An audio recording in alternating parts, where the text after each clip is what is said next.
क्या देर रात तक जागने वाला व्यक्ति ब्रह्मचर्य पालन कर सकता है? अगर कोई इंसान रोज रात को देरी से सोए, कभी 12 बजे, कभी 2 या 3 बज जा रहे हैं, तो इससे शरीर और दिमाग पर क्या प्रभाव पड़ेगा? जिस वज्र को आप बढ़ाना चाहते हैं शरीर में, उसका गहरा संबंध हमारी नींद के साथ है। समझे, जैसे ही अंधेरा होना शुरू होगा तो हमारे पीनियल ग्लैंड से सीक्रेट होने वाला मेलेटोनिन हार्मोन बढ़ता है, जिससे हमें नींद आएगी। अब जो देर रात को सोते हैं उनके भोजन में भी 10, 11, 12 बज जाते हैं। भरपेट खा तो लिया, लेकिन पाचन तंत्र वैसा सक्रिय नहीं रहता, और खाने के तुरंत बाद व्यक्ति अगर सोने चला जाए तो ऐसी स्थिति में उसे ना अच्छी से नींद मिल पाती है और ना ही उसका भोजन पच पाएगा।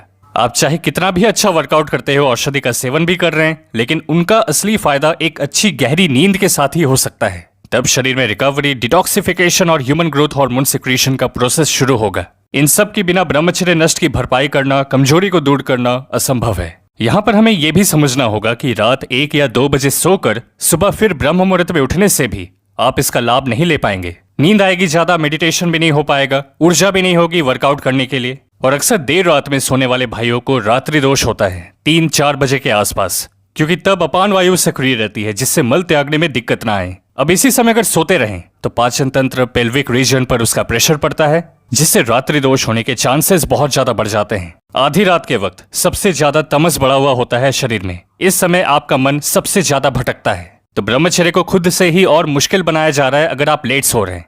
साथ में ब्रह्म मुहूर्त का जो लाभ आपके शरीर और दिमाग को मिलना चाहिए था, जिस तरह वज्र की मात्रा बढ़नी चाहिए थी, वो नहीं हो पाती। उल्टा प्रकृति के विरुद्ध समय सोने से पूरे बॉडी का सिस्टम बिगड़ जाता है। बार बार रात्रि दोष होगा, जो आप नहीं चाहोगे। दोस्तों, यहाँ पर एक चीज क्लियर करना बहुत जरूरी है कि अगर किसी को रात में काम करना होता है, ड्यूटी रहती है, तो आप समझे वो भी आपकी तपस्या है, कर्म योग का हिस्सा है। क्योंकि हर तपस्या के लिए अपना स्थान परिवर्तन करके पहाड़ों में नहीं जाना होता।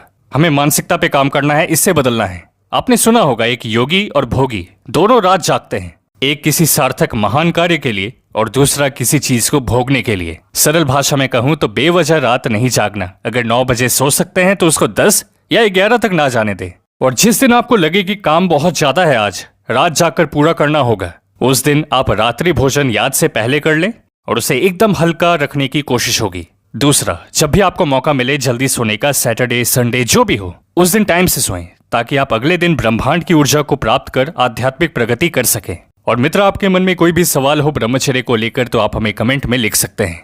हमने आपकी सुविधा के लिए बेस्ट ब्रह्मचर्य किताब का लिंक इसी वीडियो के डिस्क्रिप्शन में दिया है। ख्याल रखिएगा अपना, मिलते हैं आपसे अगली वीडियो में।